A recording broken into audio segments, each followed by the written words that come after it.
Olá, meu nome é Christian e hoje vim falar sobre o livro Fundamentos da Fé Cristã, volume 1, lição 10, que tem como tema central Redenção, parte 2. E o primeiro tema é a maneira de Deus resolver o problema da queda do homem. Após Adão e Eva comerem do fruto da árvore do conhecimento do bem e do mal, o pecado entrou neles. E então eles perceberam que estavam nus. E então a primeira atitude deles foram fazer roupas improvisadas, com folhas de figueira, que logo secariam, e se esconder de Deus.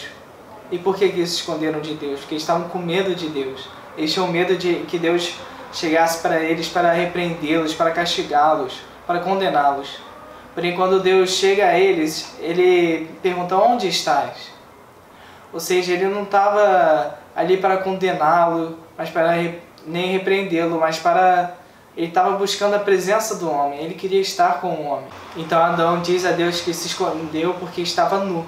Então Deus lhe pergunta: quem te fez saber que estavas nu? Comeste da árvore que te ordenei para que não comesses? Nesse momento Adão era para ter sido sincero e ter confessado o que ele tinha feito, confessado seus pecados, que ele realmente tinha comido da árvore do conhecimento do bem e do mal, e que ele tinha pecado, que ele tinha errado. Porém, ao invés disso, ele decidiu colocar a culpa na mulher, na Eva. E Eva colocar a culpa na serpente. Isso mostra que o pecado já estava atuando nele. O Senhor, todavia, não o repreendeu por sua resposta, porque o Senhor não vem para condenar, e sim para salvar. Ter uma atitude como a de Adão e Eva só atrapalha e tarda o trabalhar do Senhor em nós. Por isso, em vez de tentar nos justificar, nós devemos pedir perdão para Deus, confessar nossos pecados e clamar por sua misericórdia. E o coração de Deus não mudou. Ainda hoje Deus busca o homem não para condená-lo, mas para salvá-lo. E o segundo tema desta lição é o julgamento da serpente. Diferentemente de Adão e Eva, em que Deus mostrou sua misericórdia e que buscou a presença do homem com o fim de salvá-lo, e que perguntou ao homem o que ele tinha feito e a Eva, porém com a serpente ele não perguntou nada a ela, porém ele já condenou ela. Em Gênesis 3,14 conta: então o Senhor Deus disse à serpente: visto que isso fizeste, maldita és entre todos os animais domésticos, e o és entre todos os animais selváticos. Rastejarás sobre o teu ventre e comerás pó todos os dias da tua vida. Nessa maldição, primeiramente, Deus limitou o mover de Satanás, o mover e o trabalhar de Satanás. E em segundo, ele limitou sua alimentação ao pó. O pó representa a nossa carne, e nós fomos feitos de pó. E por isso, se formos terrenos e carnais, nós nos tornaremos comida de Satanás. Nosso corpo e alma caídos são terrenos, mas o nosso espírito é celestial. Por isso, todo dia, quando nos voltamos ao espírito, nós não alimentamos a serpente e experimentamos a realidade celestial. Então, Satanás fica limitado e com fome. E o terceiro tema é a promessa da redenção. Em Gênesis 3,15, após julgar a serpente, vemos a maravilhosa promessa que Deus fez ao homem depois da queda. Porém, inimizade entre ti e a mulher, entre a tua descendência e o seu descendente. Este te ferirá a cabeça, e tu lhe ferirás o calcanhar. Aqui vemos a primeira pregação do Evangelho na Bíblia, verdadeiras boas novas para nós. Essa mulher simbolizava Eva e todo o povo de Deus, o povo que toma uma posição de uma mulher confiando em Deus. E ele pôs inimizade entre Eva e Satanás, o povo de Deus e o inimigo de Deus. Em Apocalipse 12:1 vemos novamente essa mulher, uma mulher universal, simbolizando todo o povo de Deus.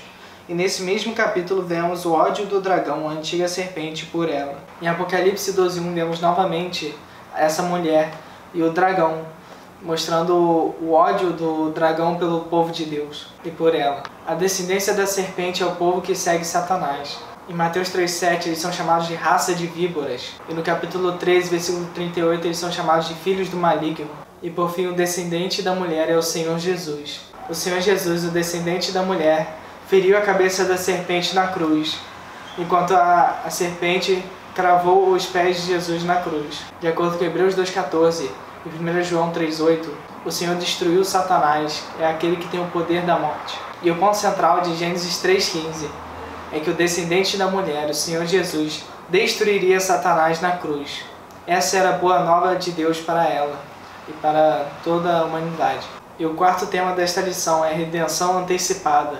Após ouvir a pregação do Evangelho feita por Deus, Adão deu o nome à sua mulher de Eva, que significa em hebraico vivente. Isso mostra que ele creu na pregação do Senhor, no versículo 15. Adão e Eva estavam apreensivos sobre seu futuro, a ponto de se esconder temendo a morte. Porém, após a pregação de Deus e as boas novas levadas por Deus, eles creram na redenção prometida. E em Gênesis 3:21 podemos dizer que Adão experimentou essa redenção antecipada. Esse versículo nos mostra uma antecipação da redenção que viria 4.000 anos depois com Cristo.